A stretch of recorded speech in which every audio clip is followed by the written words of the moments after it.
সবাইকে ভোরবেলার শুভেচ্ছা অভিনন্দন। আমি মাসুদুর রহমান, টুরস 98-এর পক্ষ থেকে আপনাদের সবাইকে আসসালামু আলাইকুম।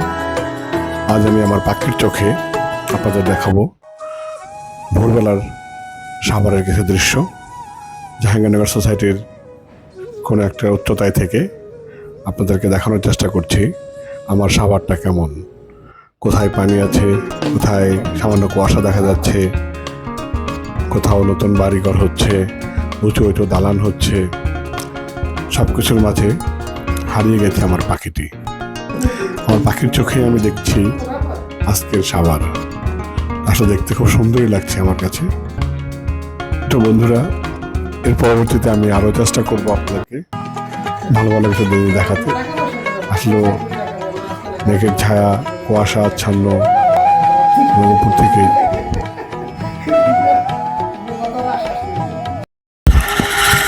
উপর থেকে সকালবেলা কুয়াশা আচ্ছন্ন যে শহর, দেখতে অনেক ভালোই লাগছে।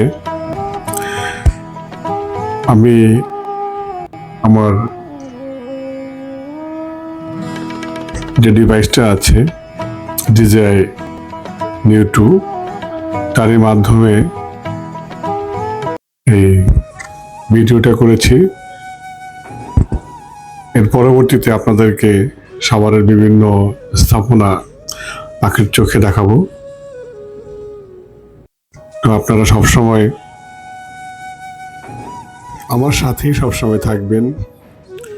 আমার চ্যানেলটি যারা সাবস্ক্রাইব করেননি এখনো, তারা সাবস্ক্রাইব করে আমার পাশে থাকবেন। আমি চেষ্টা করি সবসময় কিছু না কিছু করতে।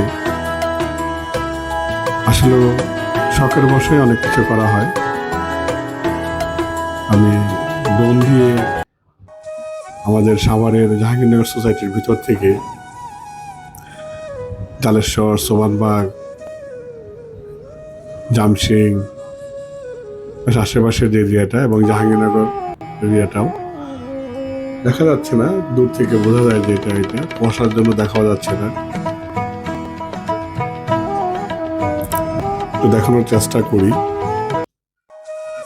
আমার মনে হয় যে ড্রোন দিয়ে যে কোনো জিনিস দেখতে খুব ভালোই লাগে। তো বন্ধুরা, আপনারা সবসময় ছোট ছোট করে আমাকে সাপোর্ট করেছেন। আমিও চেষ্টা করেছি আপনাদেরকে সুন্দর কিছু উপহার দেওয়ার জন্য।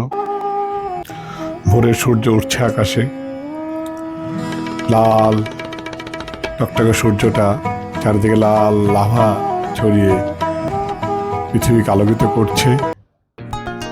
আর আমার কাছে আমার শহরটি খুব সুন্দর লাগছে।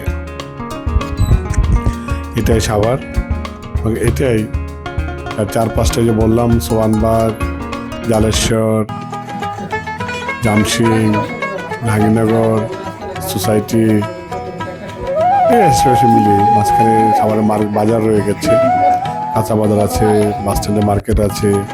এগুলো দূর থেকে অতটা দেখা যায় না, দেখা যায় ততটুকু সম্ভব। মাঝে মাঝে কিছু পানিও যে আছে নদীর মতো, সেটাও দেখা যাচ্ছে। তো পাখির চোখে আজকের মতো এখানেই। আবার দেখা হবে কোনো নতুন স্থাপনার সামনে। এরপর থেকে আপনাদের বিভিন্ন স্থানগুলো দেখাবো সময় করে নিয়ে। সবাই আমার পাশে থাকবেন। ধন্যবাদ সবাইকে।